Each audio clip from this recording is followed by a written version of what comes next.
I've always been rather fond of books. In fact, I think they're just about the most important things we've ever created, the building blocks of our civilization. So, when someone suggested a journey in search of the genius who invented the printing press, I jumped at the chance. My lord, is this it? This is it? This was the man who launched the first media revolution and opened the door to the modern age. But his story is shrouded in mystery. So to get closer to him, we also decided to stage an experiment and build our own medieval printing press. So beautiful. That meant getting to grips with the tools and technology of the 15th century. Don't do that, Stephen. And actually making some of the ingredients with my own bare hands. This takes me back to the art room at school where I was always a dunderhead. As it turned out, that was the most revealing bit of all. I feel connected to Gutenberg somehow just by doing this. So, here it is then, the slightly more hands-on than I expected story of Johann Gutenberg and his marvelous machine.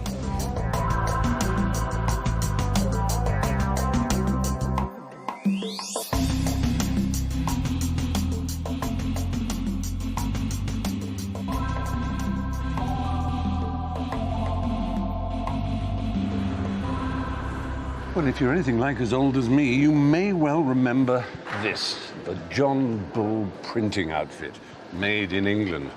This was where I got my first experience of how printing works, really. And simple as it is, these little rubber bits here tell you all you need to know about printing with movable type. You've got ink.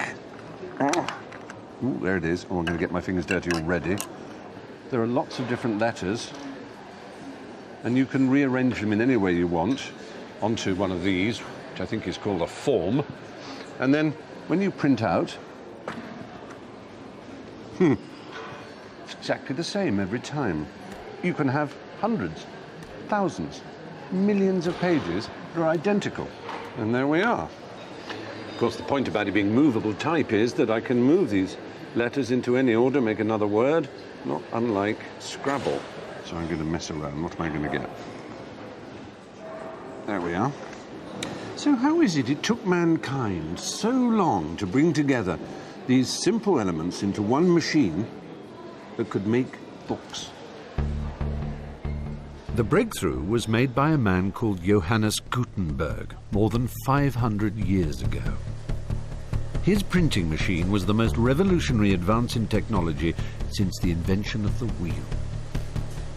And we're still living with its consequences today, as you can see here in the basement of the British Library, where they hold a copy of every book published in English. You know, there are 14 miles of shelves here. There are another 8 miles added every year as 3 million new books come on stream in British.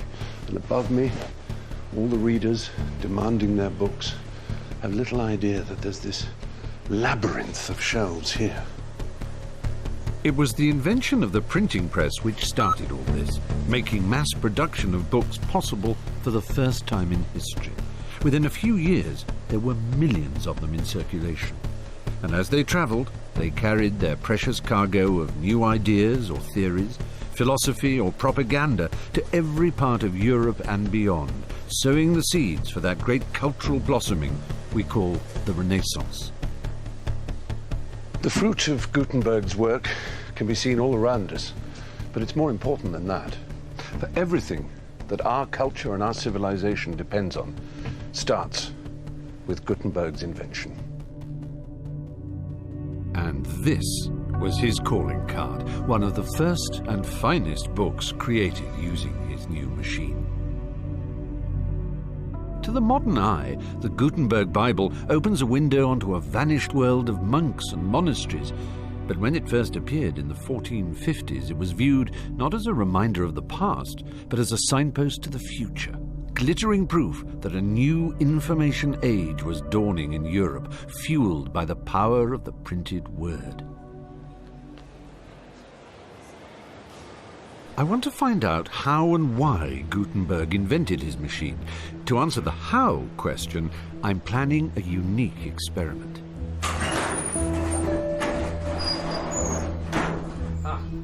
here's the laboratory where it's all going to happen. In you come. This workshop in the heart of England may not look very high-tech. That's because the job I have in mind requires 15th century materials and techniques, and a man who spent a lifetime investigating the first printing pioneers. Step forward, Alan May. So this is where you're going to attempt to build a printing press, is that right, Alan? Well, that's the idea, yes. But not any old press. I want a fully operational Gutenberg-style one. There aren't any surviving machines from this early period, and no one's ever discovered an illustration of what they looked like. So Alan has his work cut out. Well, essentially, this is uncharted territory. It's a detective story, if you like. Right. The earliest illustration of a printing press is the Danse Macabre, 1499. That's about 50 years after Gutenberg started his printing, isn't it? And things evolved pretty quickly once. That's right. I think that this early period was actually quite revolutionary. There were things changing all the time. It took off rather like the internet has now. You know, it really went whoop. Yes. Alan reckons that Gutenberg's press did share some family traits with later machines. All printing presses up to about 1800 have a central part which pushes down onto the type. There's a piston and platen assembly. And the other thing that is required in any press of this sort is that you have some means of transporting the printing surface and the paper under that platen. Right, so you've got a slidey bit moving along here, and then you've got a flat platen, you call it, coming down there. and black presses down. And there's one crucial difference between Gutenberg's original and later so-called common presses, such as the one this model's based on. To print on a press like this, they put 2 pages of type on this stone here. Right. It's a very heavy stone, about 100 weight. Goodness. And then the process of printing was a double process. You wound in for the first page, to just there, and operated the lever, which made the platen go down. You then release it partly, and wind it into the next page and print again. Hence the term two-pull press. Forensic analysis of Gutenberg's original Bible reveals that he only printed 1 page at a time. In other words, his was a one-pull press. That will influence the size and design of Alan's experimental machine, which is already starting to take shape in another corner of the workshop. Right, here we go. Now, I wonder if you'd pass me the mallet and chisel. Oh, Lord, yes, here we go. Woodwork was never my strongest subject at school, but no one seems to have told Alan that. The trick is to not use the whole width of the chisel. Right. To use as just about a third of the, so that enables you to steer it. Better to be shallow than too steep. So if it's too shallow, you can just, pare it down by hand. Okay? Right, have a go. Oh my goodness, you may regret this. I don't want to ruin it. No. Oh, I say. Right, So about a third, there, like that. That way. Come on, courage. That's pretty good. Oh, wow. It's very pleasing. It's a nice feeling, isn't it? It is. I get the feeling you're trying to reveal a fossil coming out of a rock. Yes, it is. Oh, I hope that wasn't too deep. No, yeah, it's fine. It's an extraordinary thing that you create something like a mechanical part literally out of your hands.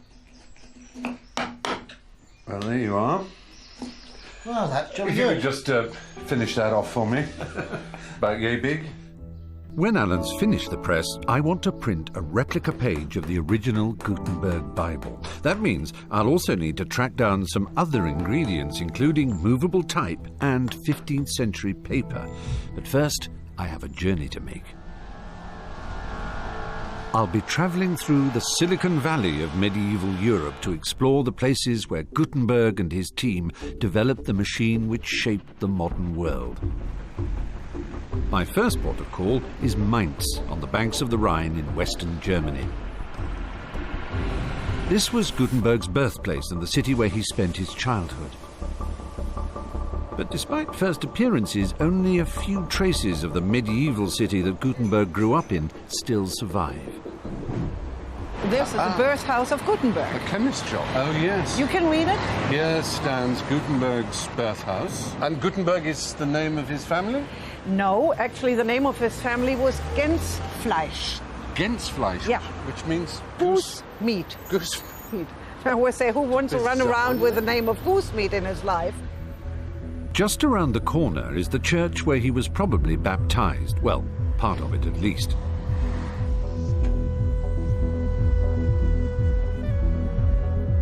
Mainz was heavily bombed in the Second World War, so the medieval remains of St. Christopher's are now bolstered by some post-war concrete. So it's been left like this deliberately as a memorial? Yeah. Yeah.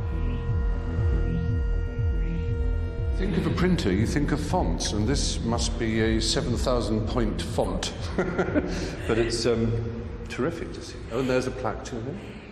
Well, it tells Johann Gutenberg. Yeah, now something I wanted to talk to you about, actually. Mainz, the city of Mainz proclaimed in the year 2000 that it was his 600th anniversary, so they think he was born in 1400.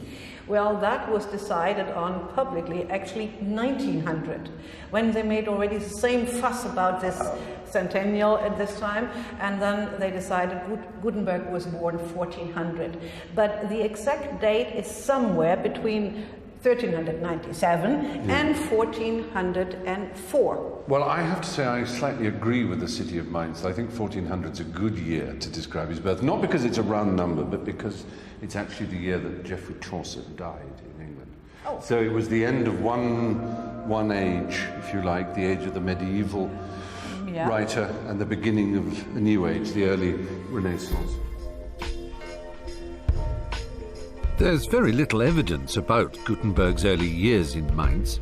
We know his mother owned some land and that his father was a merchant whose work brought him into contact with the city's goldsmiths, expert metalworkers with skills which Gutenberg would later find very useful.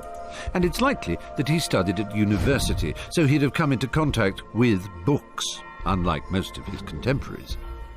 But that's about as far as it goes. It's like catching the occasional glimpse of a figure in a crowd, only to watch him melt away a few moments later. And even when you finally come face to face with the great man, you can't be sure you're looking at the real Mr. Gutenberg. So whether or not Gutenberg had three hands, like this one here, whether or not he looked like David Tennant as Doctor Who, or whether or not he had a beard shaped like a fish stuck to his face, one thing's certain, we don't actually know what Johannes Gutenberg looked like at all. And that gives us great scope. Perhaps he looked like you. Or me. Unlikely. He would have been burnt if he looked like me. No one knows exactly when the elusive Gutenberg first dreamed of building his printing machine. But this was a revolutionary idea in the handmade world of the 15th century. We're so used to living with printed matter every day of our lives, from the cereal packet in the morning to the book at bedtime, that it might perhaps be rather hard to imagine what the world was like before printing. So we have to come somewhere like here, this monastery, Kloster Eberbach, in a village just a few miles from Mainz, where Gutenberg grew up. And this is where not the printed word, but the written word was king.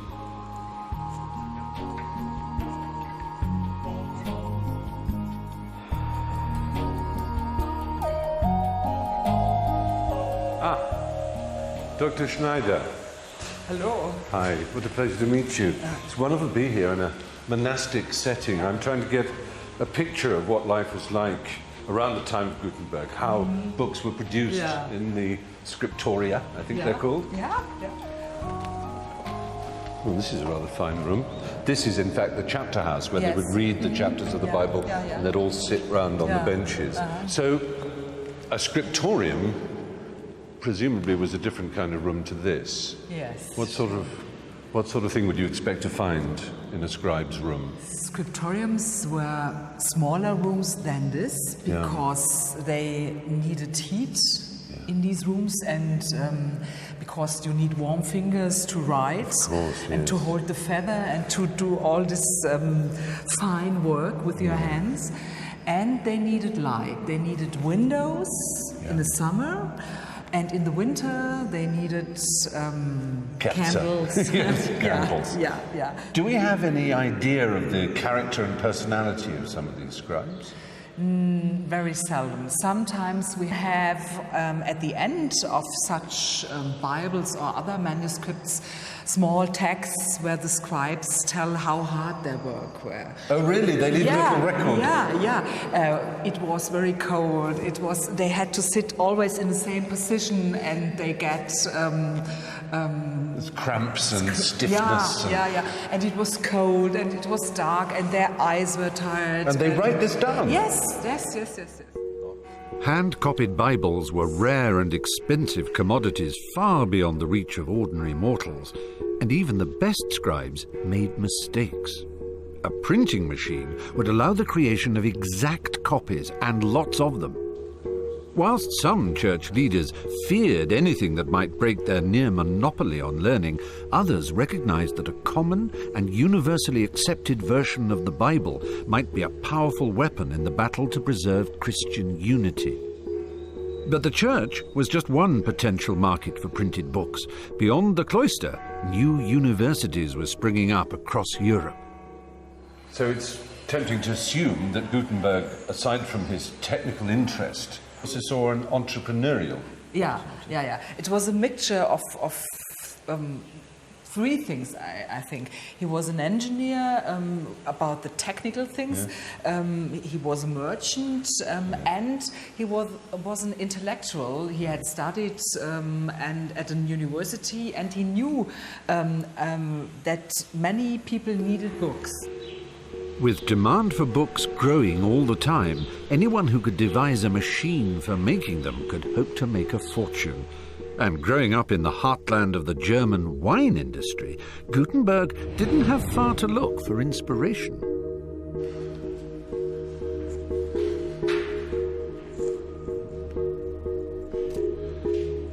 These are rather noble structures, and I think if poor old Alan back in England is trying to build a press, he's going to find it rather useful to see what these originals were like. These contraptions are wine presses. Alan May thinks that Gutenberg's press evolved from machines like these. Oh, that's very artistic. Very good. Yes, for Gutenberg, these must have been a very common sight. He grew up in an area, one of the biggest wine-growing areas of the world. I wonder if there was an actual moment, though, when he was sitting next to one of these or watching some grapes being pressed and saw the spindle sending the thing down and thought, that's what I need. Just this, big frame with a spindle.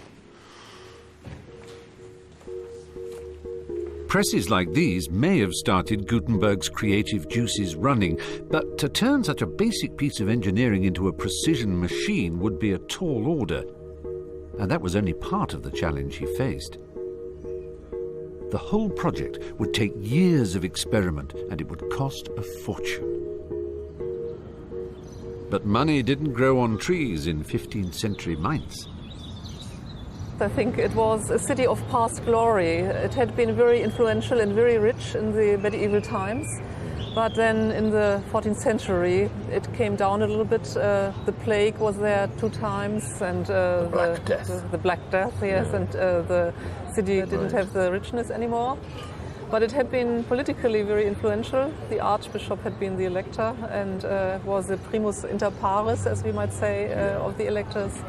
And so it was an important city in any case. In a sense, what I'm getting from you is that Mainz was a city of the past. What Gutenberg needed was a city that looked to the future. Yes, I think so. For a budding entrepreneur like Gutenberg, Mainz was no place to start a business. He would have been in his early 30s when he packed his bags and set sail down the Rhine. 2 days to the south was the city where his experiments in printing would first begin.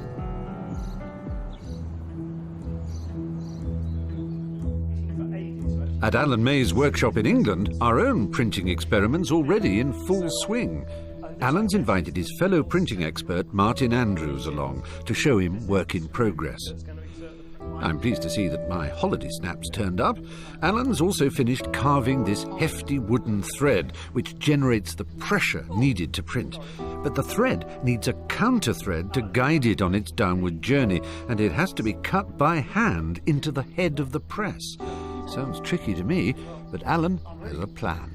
It's an amazing contraption, Alan. I mean, the idea came from a guy called Hero of Alexander in something like AD 64. This ingenious device uses these wooden pegs to guide the thread on its journey.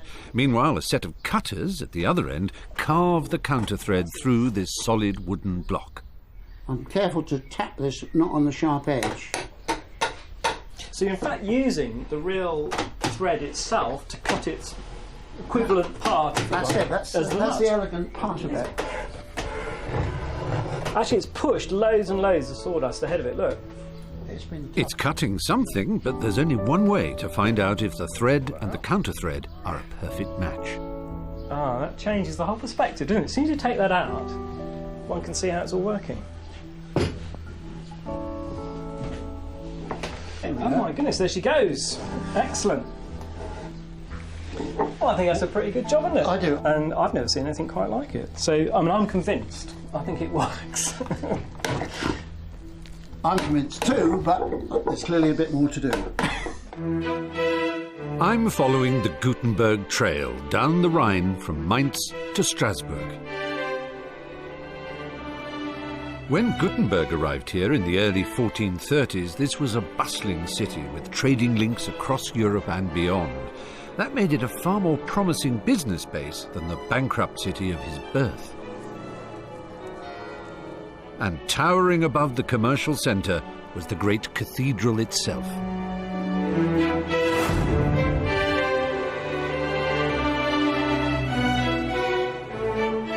Of course, when Gutenberg got here, the cathedral hadn't been finished and this huge tower and spire weren't quite completed.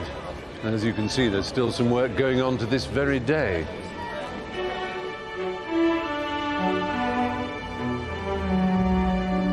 It's worth thinking about the fact that at this time, the only investments that human beings ever seemed to make were really in their future, in other words, in the afterlife. By participating in the building of these enormous structures, they were assuring their place in heaven. But around about the time of Gutenberg, we started to see the rise of a merchant class who really believed in investing in the idea of their future on Earth. Venture capitalists, and such people were to prove very useful to Gutenberg.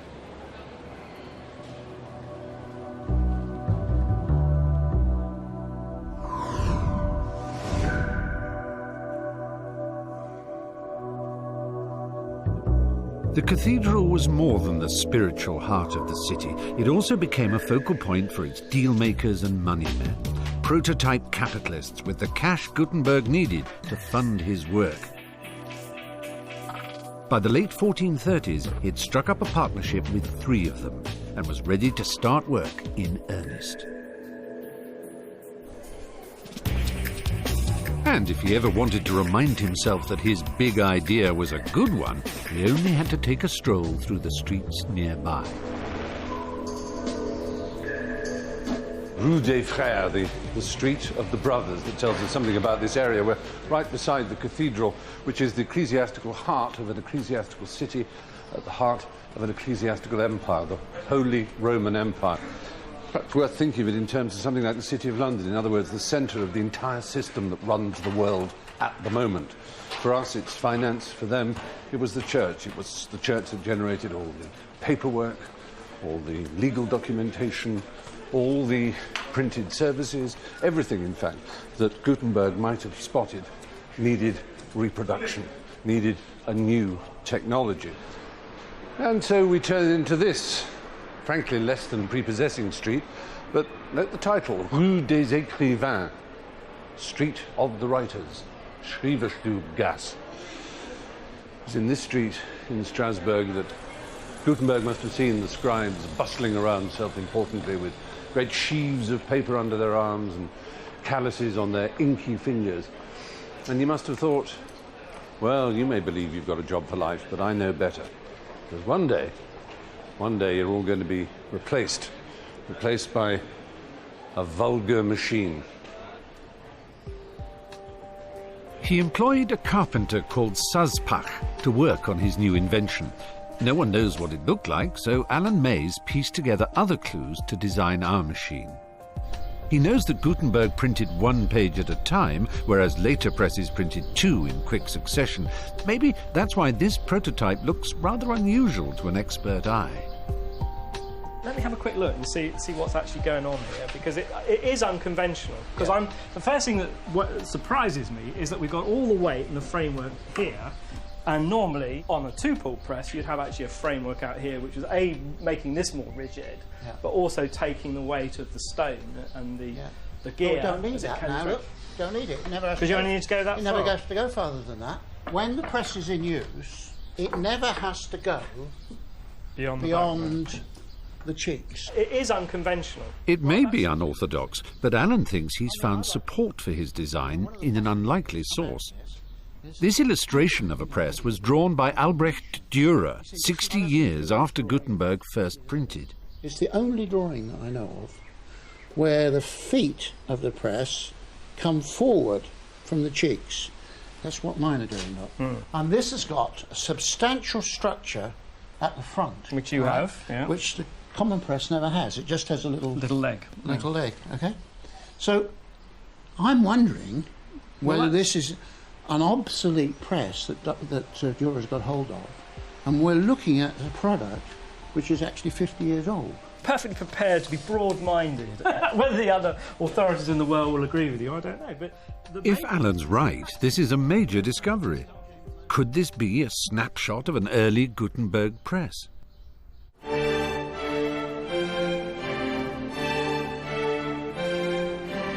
Gutenberg's team was growing. Besides the carpenter Zaspach, he'd recruited other craftsmen from the Strasbourg guilds and set them to work at his new premises. Not in the city itself, but in a hamlet downstream, far away from the prying eyes of potential competitors. Why the secrecy? Why was it necessary? There were a number of people working in this area trying to solve this problem. If only they could come up with a printed word for the church, they would have their fortunes made. So he had to keep it as a secret, otherwise everybody else would be doing it. Yeah. Whilst they worked in secret on the printing press, they needed a second revenue stream to keep the wolf from the door. Lo and behold, fate brought to Gutenberg a brilliant idea. This was the creation of mirrors for pilgrims coming to the pilgrimage at Aachen. Why was Aachen important? Aachen was important because there was a cathedral there, and in the cathedral were relics directly descending from Christ, supposedly. And they were on display every 4 years, and pilgrims would come from all over Europe to see the relics and receive the rays of healing that emanated from them. And eventually there were so many pilgrims that they couldn't all get close to the relics.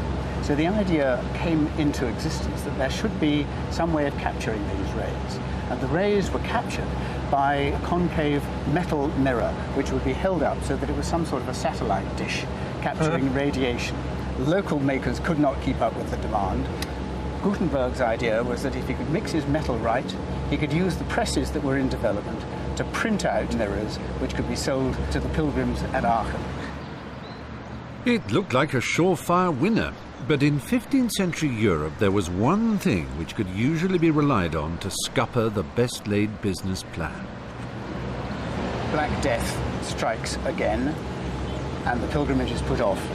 Right, they would postpone a pilgrimage. Yes. For the plague. Could not, I mean, it would be a real disaster if you had 100,000 people all gathered together and you got a plague. So that means that all the investors have been hoping for the money to come to that year. We're going to have to... Yes, one of the partners died. The partnership began to collapse, leaving Gutenberg not exactly in the lurch, but struggling. This setback would have deterred a lesser man, but by now Gutenberg must have been completely possessed by his plan, so the work continued. So, Gutenberg Island. And there's a statue of him with the fish on his face again. No one knows exactly where his workshop was, but it must have been somewhere near here. He had chosen a secluded base to protect himself from the threat of industrial espionage.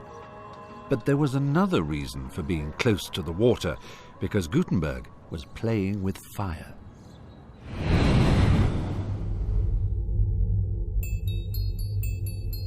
Do you remember my John Bull printing set and those rubber pieces of type? Gutenberg's plan would only succeed if he could devise a system for mass-producing individual letters which could be set and reset in any order. He went to the Guild of Goldsmiths and found a man called Hans Dunn. Together, they made the crucial technical breakthrough which made Gutenberg's brilliant idea a practical proposition. So this is a type foundry that you've created. This table is, believe it or not, a complete foundry. Right. I've asked Stan to help me make a piece of type, a single letter E, which I can use in our grand printing experiment. For the sake of authenticity, I want my letter to match the dimensions of the original font used in the Gutenberg Bible.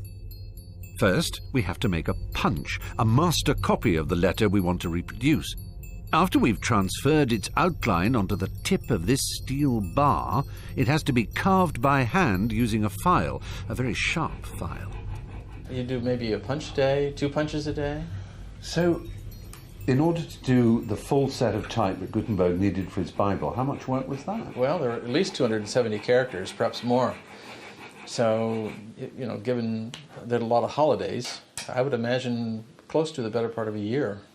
A year. So if you were one of those people that invested in this new technology, you'd be getting rather impatient. You'd be saying, now, Mr. Gutenberg, do you really need 8 different E's? Yeah. And the reason he needed different ones was obviously because it was a very elegant and harmonious look he was after. He wanted absolutely top quality. So he wanted some that were slightly wider, some that were slightly narrower, so that he could always have justified lines. Correct. Without trailing white space and sort of ugly, you know, bad compositing things.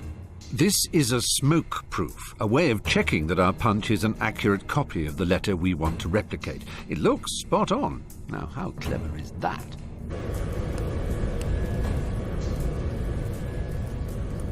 So here we have it. It's hand carved and grooved and shaved and emeryed and rasped and shaped and hardened and tempered, and now that is the key that unlocks the technology that changes the world, the punch. Beautiful. And we made it. But what's the next stage? Well, we have to strike a matrix with that. Strike a matrix. Yeah, we're going to hammer that punch straight into that piece of copper. So it will leave an impress of the letter shape. Yeah, absolutely. The experts can't agree about how exactly Gutenberg cast letters from his molds, but Stan's theory is the most commonly accepted one. He thinks he invented something like this ingenious device. This tool in front of us is the single unique element of Gutenberg's invention. And this is the type mold, and it's made of two halves, and these 2 halves mate together to form a cavity in which the type will be formed, with the matrix at the bottom. That's This where the precious matrix. Yes, we've been working. And so these 2 halves are beautifully fitted, and because they make either a narrow or a wide opening, by placing this matrix beneath the mold, which we've carefully formed, and closing the mold on the matrix and using the spring to keep it in place, that's what this silly thing is, now there's a hollow inside of this mold that's the shape of the letter we're going to form. Okay. Isn't that neat? And it's quite a unique part of the invention. There was nothing else like this before Gutenberg. Right. So we're going to pour molten metal here, lead, tin, and antimony, straight away in there. Yeah. And it hardens instantly. It's already hard. Really? Yeah. So we take the spring out of the way, we release the matrix by pressing on it, we pry the mold open, and there's a piece of type. Oh my goodness. Isn't that marvelous? So which bit is the type? Oh. Well, there's the face we formed. Oh my goodness. And it's an exact duplicate. Yeah. And if you look at the punch we have here, you'll see that that punch is replicated on the face. Yes, it's identical of the because type. it's back to its... It's back to its form. See, isn't that neat? It's more than neat, it's revolutionary. Because now we can make as many E's as we want, quickly and cheaply. I wonder how many it takes to print a full Bible. Look what I did. I made an E. Well, these seem like the components of the greatest revolution in humankind since the invention of fire. Yet you could argue they certainly are, and one of the reasons is that they're identical. It's an extraordinary thing, such ingenuity, using arts and crafts that have been known for some hundreds of years but adding to it this unique little device that just enabled printers all over Europe to start spreading the word. I've heard great reports about Alan's progress with the press, so I've returned to base to help him put together the finished article. If you've ever had a traumatic experience with a self-assembly wardrobe, now might be a good time to make a cup of tea. It's like those cereal packets, slot A into tab B or whatever it is. That's right. No, I'm going to get to it. Pull it up. I feel like Atlas. Wait, get your wedge. I'll give you a variety. Bring the whole box over. Oh, that's much more sensible. Ah. Right, now you use your mallet Yeah. to tap the... Don't do that, Stephen. I'll hold it, you don't kick it.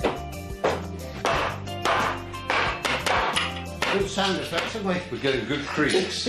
I suppose, Alan, really, no one has done anything like this for 500 years. That's absolutely right on this sort of press. That's it. That's all. Good. Such an art. Honestly, I would never have made a Boy Scout. Hopeless.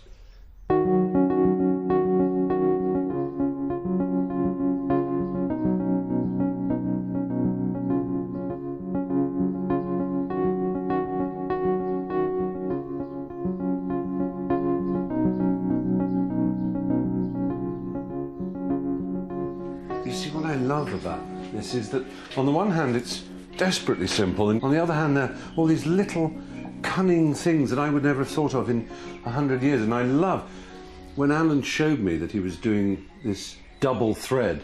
You think, okay, I'll follow my finger around here and it'll go behind and surely it'll come out here, but no, it comes out there because it's a double thread, and the other one goes that way. And it's quite complicated. It screws my head quite literally.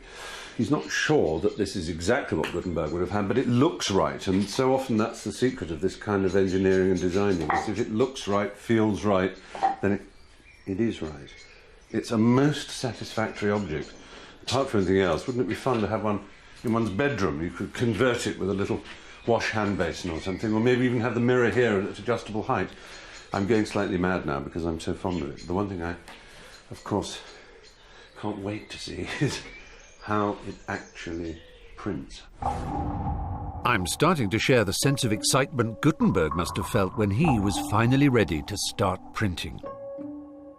By the late 1440s, he'd moved on from Strasbourg, which had recently been terrorized by a marauding band of French mercenaries called the Armagnacs. Perhaps they were the reason that he decided to head home to Mainz. As usual, money was tight, so he borrowed some cash from a relative. This house was used as security for the loan, and he struck up a partnership with a new investor called Johann Fust.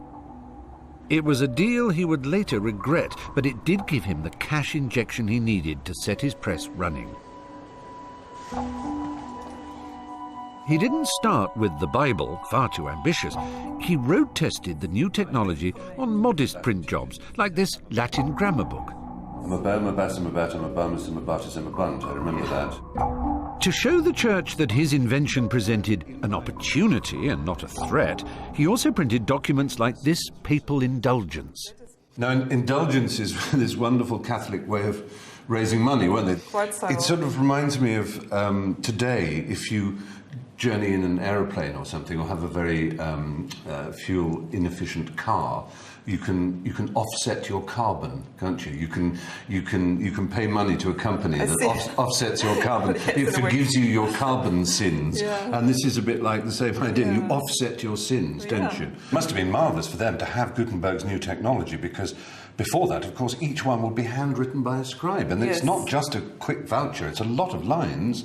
So it was a very good way of Gutenberg showing off his new technology. Yes. I think it shows also that the church really was very interested in printing, that they did not consider it a black art, as it is said in German. They were interested because they saw all those advantages it brought to them. With church support for his magnum opus, there was just one more issue to resolve. Most high-end books in those days were written not on paper, but on something called vellum. And what was vellum made out of? It was made out of those little fellows, those pretty brown, round-eyed calves. They yielded their skins just as they yielded the rest of themselves for veal chops for the tables of the mighty. Gutenberg, who was determined that his Bible was to be nothing if not the highest possible quality, thought that he would print every Bible on the finest vellum. But either he or his business partners did some serious mathematical modelling, as it would now be called, and they quickly realised that actually only a few could be done in vellum, because a little herd like this, well, you wouldn't be out of the Old Testament. You've got those two there, we'll call them Genesis. We'll call that fellow there Exodus. You've got Deuteronomy over there, Leviticus.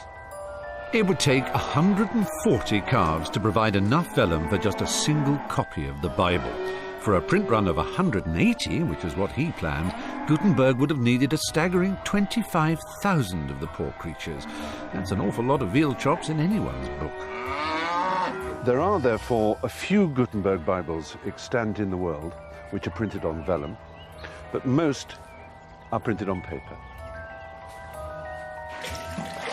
Without a system for mass-producing paper, Gutenberg's invention would have been dead in the water. But although the Chinese had first invented the stuff 1,200 years earlier, it was still a new commodity in the West. This mill at Basel in Switzerland was set up at almost exactly the same time as Gutenberg was working on his machine, and they still make paper here the old-fashioned way, not from wood pulp, but from cloth rags. Oh, that's rather satisfying. First, the rags are mashed to a fine pulp. A water wheel provides the power to drive these hefty hammers. Once it's reached the right consistency, the pulp is transferred to a huge vat, which is where the fun really starts. This is going to be our paper. It seems extraordinary that these are the bits of cut-up linen that have been pounded away and they've turned into this pulp. OK, so I better keep stirring, yes? Yes. All right. Oh, extraordinary. And that what you feel is the heating. The water is a little bit warm. Ah, because it's organic matter and it's breaking down. No, because it's a little bit easier to working with warm water, and the warm water goes quicker down from the the sieve. Sieve. So this is what now happens, okay? Yes. Let's do it. Let's make paper. We go in like this, turn it, and come up, shake it a little bit, so the water goes down, and the fiber rests. See? Goodness me. And so we are ready for the next. Would it be all right if I could make some paper? Yes, right. You'll have to take over my job. And shall we swap places? Yes. This is very exciting. Okay, yeah, I better do that, wouldn't I? Oh, my goodness me. A horrible feeling. This takes me back to the art room at school where I was always a dunderhead. Right, so just... The other side. Oh! Oops. This way? No. Like this. Oh, I see, like so, you mean? Yeah. But first of all, I've already... I'll show you, sorry. Yeah, but there's some on already. Should we get rid of that? Doesn't that's all right. Doesn't matter. Okay, ready to scoop? Down, turning, come up. And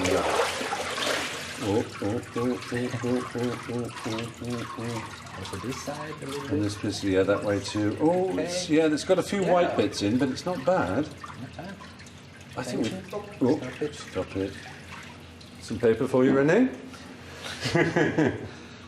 Amazing. And is it ready to take the decal? There it is. This is probably, it's always the second that goes bad. And this is a magical process. It's rather like panning for gold, isn't it? And perhaps that's not a bad analogy. Paper was like gold in medieval times. It was unbelievably valuable. And although it's quite a time-consuming process, it's a lot less time-consuming than making vellum from calfskin. I must say, I rather enjoyed this. I feel connected to Gutenberg somehow just by doing this. That's good. How do you know when it's ready? Because the ripples stop. Yes, now it's okay. Oh, that's not so good. Hang on. Okay. Not quite so good, that one. No, oh well. Put it back? Yeah, put it back. Should we put it back? And just... Turn it? Oh, turning it. Yes. Like so.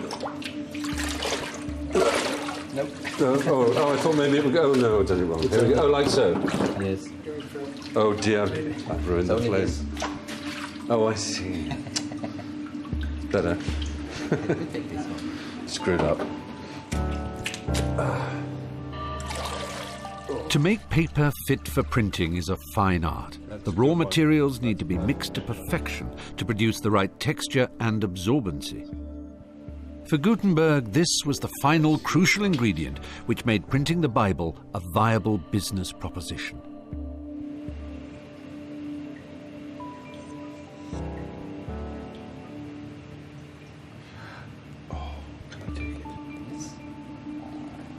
So beautiful. My very own piece of paper. And first, of course, it has to be dried, doesn't it? But I do hope Alan will be satisfied with that. How could he not be? That's worthy of the finest printer's art. Okay. The great day's arrived. It's been 5 months since Alan first got together his plans and designed his printing press. It's now built. Paper's been made in Basel. I've cast the type personally. Nothing can stop us from printing a page of Gutenberg text. This must be how the great man felt himself. Before we start printing, I have a little confession to make. It took Stan and me the best part of a day to make just one individual letter E. To produce all the type needed to print a full Bible probably took Gutenberg's team around a year. And frankly, I don't have his time or his patience. So I've cheated. This package has come from the States. It's a replica page of type set to the exact measurements of the Gutenberg original, and thankfully nothing's been damaged in transit. So this is perfect, isn't it? We can print from this? Absolutely. Well, almost. Surely there's room for my little E somewhere on the page. There we go. Oh, it's going to go in. That's so exciting. Let's try that. Now, what word is that? Can you read that? Legis. L-E-G-E-S. Yes! That's great. You know, I have to confess I had my doubts about whether or not Alan would be able to bring off the construction of a printing press in the time we'd given him, and whether, in fact, there was enough known about printing then to be able to produce something that could actually work and come up with a reasonable facsimile of something that Gutenberg could have done. I have to say all my doubts have been cast aside by the brilliance of the work he's done, and all three of the experts are through there giggling like children at the excitement of what they've all created together. I'm going to see now some real printing can happen.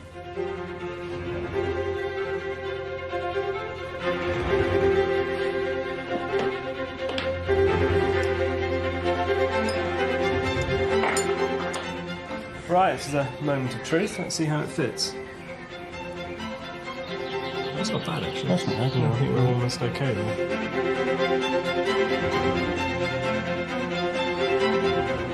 Okay, right, here we go. This is a moment of truth.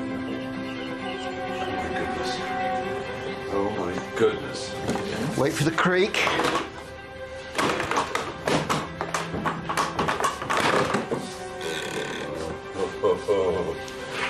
Good luck, everybody. Here we go. Cross your fingers. Well, there's impression there, Martin. I can see There is that. indeed. Yeah. Look at how much it's bit into the paper. Yeah. Wow. Oh my word. That is quite remarkable. Fabulous. That is extraordinary. Now, Congratulations, everybody. The inking is superb, Martin. The alignment is fantastic. And there is your but- E, right? And that E There. in particular stands out as being Yeah, it's the best one on the far page. and away better. Excellent job. Bravo. I am very, very pleased with that. So you should. I mean, considering it's the first one, I think that's original startlingly with the good. Extraordinarily. Here it is. Anyway, let's do some more. Well, that's the proof of a printing press is being able to do more. As we print, the normal procedure would be that the puller, the puller, Yeah, the puller, and okay, the puller, okay. takes the sheet off, Yeah. and it gives it a cursory glance, but he's got to get really ready for the next print, Right. right?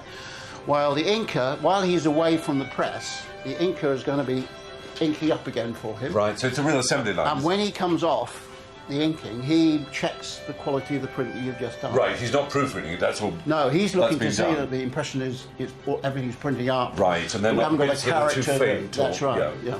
Okay.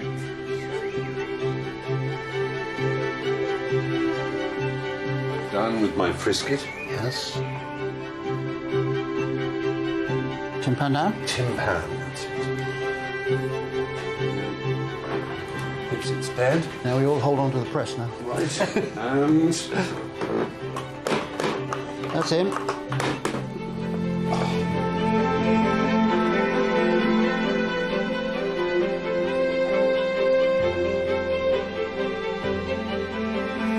It's all right, isn't it? Super. Superb. Yeah. There you go. Pretty good, yeah. No, I think actually that's better than the first It is, isn't one. it? I think the inking's It's really getting more getting and more there. even. Gutenberg's first edition of the Bible ran to 180 copies, each containing more than 1,200 pages, which had to be set, inked and printed. Very nice. And that was just the black and white work. After they'd left the press, each page was hand-decorated by an illuminator before the whole thing was bound together to make a finished book.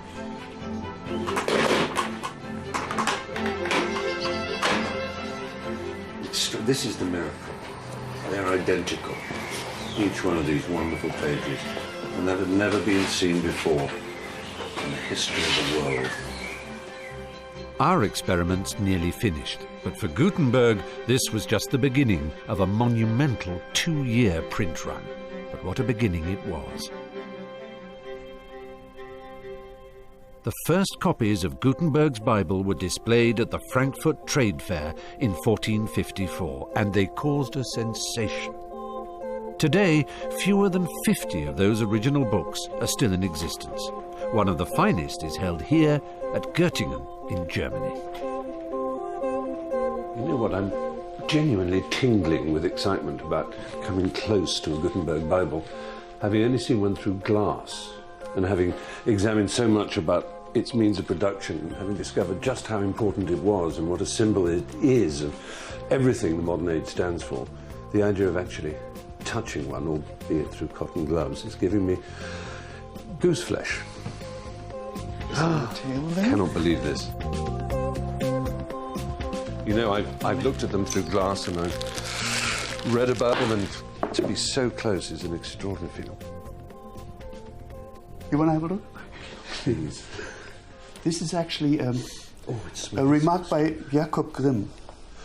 Of the famous Brothers Grimm? Yeah, when he was a librarian in Göttingen, it says, eine Gutenbergische Bibel, a Gutenberg Bible.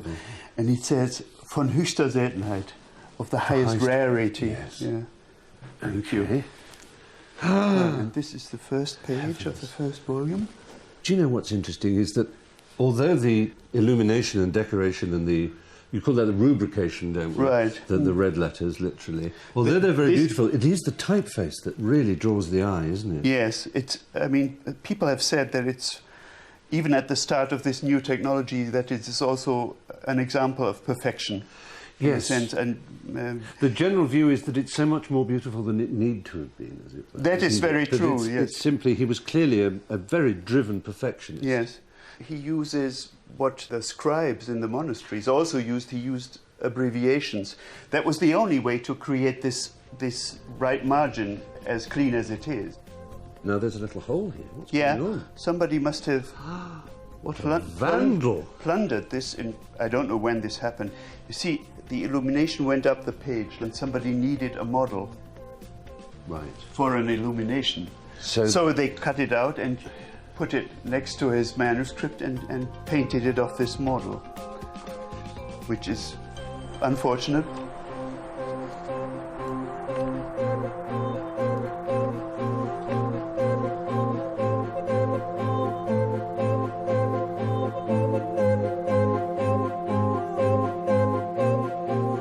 Naturally, I feel very privileged to be able to leaf through this unbelievably rare and important object, a Gutenberg Bible, in my hands.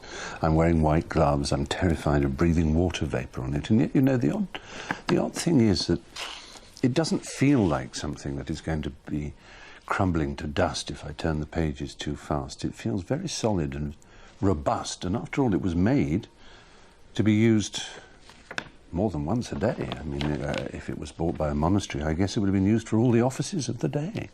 And it was a solid object. A Bible was a thing that people expected to turn to all the time. And it isn't a fragile little thing like an ornament. It's a useful object.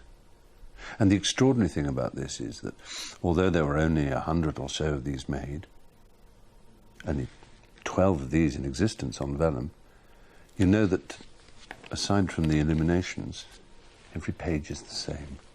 And that was really the most remarkable breakthrough, wasn't it? That somebody in a monastery in Germany, somebody in a palace in Florence, somebody in a private house in Amsterdam could turn to the same page number, the same word would begin at the top, end at the end. They were looking at mass production for the first time. And although they were very rich, those who could afford it, they were nothing like as rich as those who could afford ones that had been made by scribes, handwritten. I can't believe I'm here looking at it.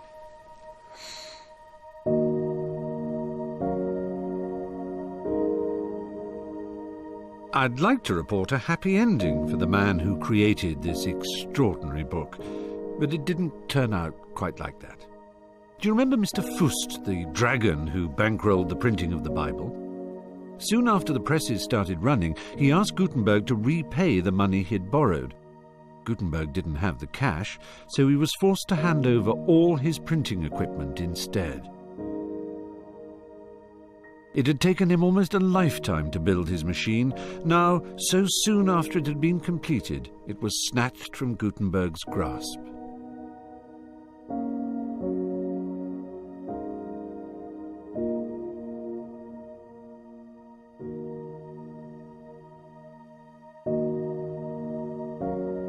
My journey ends here, in the village of Eltville, a few miles outside Mainz.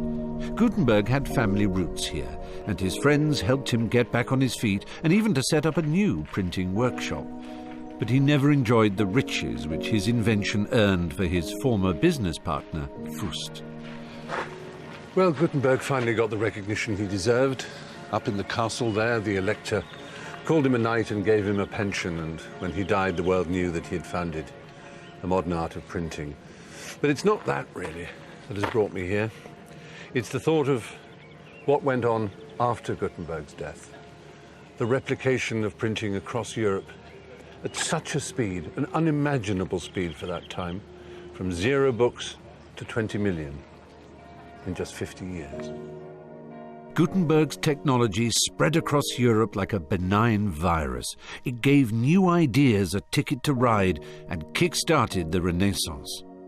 For the next 500 years, his method of printing was used to make books everywhere. His was the machine that made us. And that art, the art of movable type printing, defines us.